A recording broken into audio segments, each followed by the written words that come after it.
Meaning of creation. With this in mind, we shall be better able to realize that creation does not mean making something out of nothing, but means the passing of substance into form through a law which is set in motion by the word of spirit.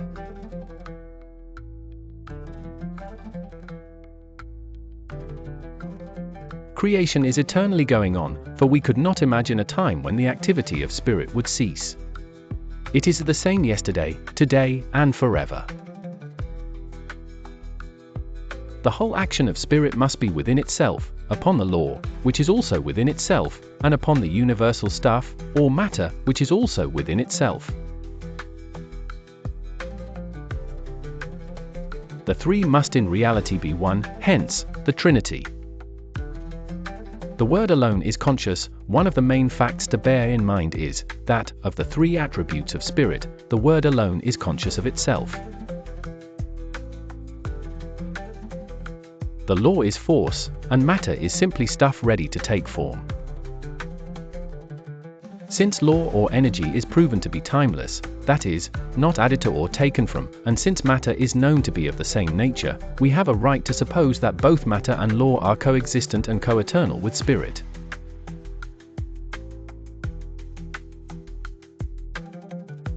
But spirit alone is conscious. Law, of itself, is only a force, and matter has no mind of its own. Law is not a thinker but is a doer, while matter cannot think but is thought upon. The thought of God. Just what is meant by the word of God? This must mean the inner consciousness, or self-knowingness, of spirit, the thought of God. The word thought seems to mean more to us than any other word. It seems to cover the meaning better, for we know that thought is an inner process of consciousness.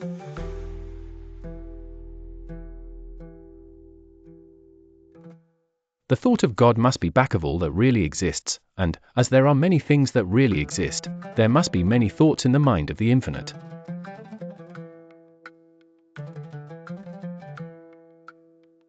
This is logical to suppose, for an infinite mind can think of an infinite number of ideas. Hence the world of multiplicity or many things. But the world of multiplicity does not contradict the world of unity, for the many live in the one.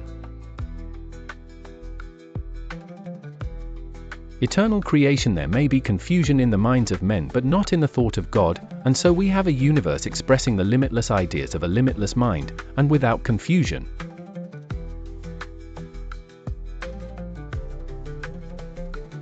We have, then, a cosmic world, and an infinite and endless creation. This is the inner meaning of those mystic words, world without end. Creation always was and always will be. Things may come and things may go, but creation goes on forever, for it is the thought of God coming into expression. This is, indeed, a wonderful concept, for it means that there will always be a manifestation of the divine ideas. We need not worry about whether it will ever cease. It cannot cease so long as God exists, and since God will be forever, there will forever be some kind of manifestation.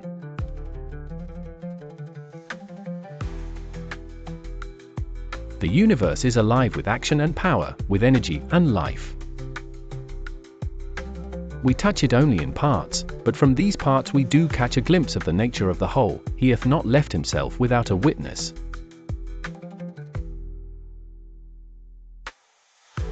Modern science is revealing many things that the great thinkers of the ages have announced. One of them is that matter is in a constant state of flow. It is like a river flowing in, out, and on. It is operated upon by an unseen force or law and takes its form through some agency which science supposes to be the will and purpose of spirit.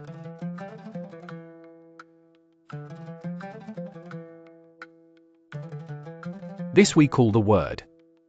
All things were made by the Word. Conclusion. To sum up, there is a power in the universe which acts as though it were intelligent, and we may assume that it is. There is an activity in the universe which acts as law. We know this to be true.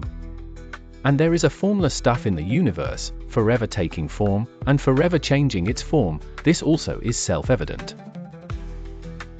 We have every right, then, to assume that there is a threefold nature of being which we will call spirit, soul, and body. We will think of the spirit as the great actor, the soul as the medium of its action, and the body as the result of this action. We will think of spirit as the only conscious actor, the only power that knows itself. We will think of soul as a blind force, obeying the will of spirit, and we will think of body as the effect of the spirit, working through law, thus producing form. We will say that neither the law nor the stuff from which form comes has any conscious intelligence, but must, because of its nature, take the form of the word. This simplifies the whole matter and enables us to see that in the entire universe one power alone really acts, the power of the Word of God. The chart in Lesson 1 of this series is an attempt to portray the threefold nature of the universe, to show how the Spirit, acting through law, becomes form, for this is the inner meaning of creation. Ernest Holmes.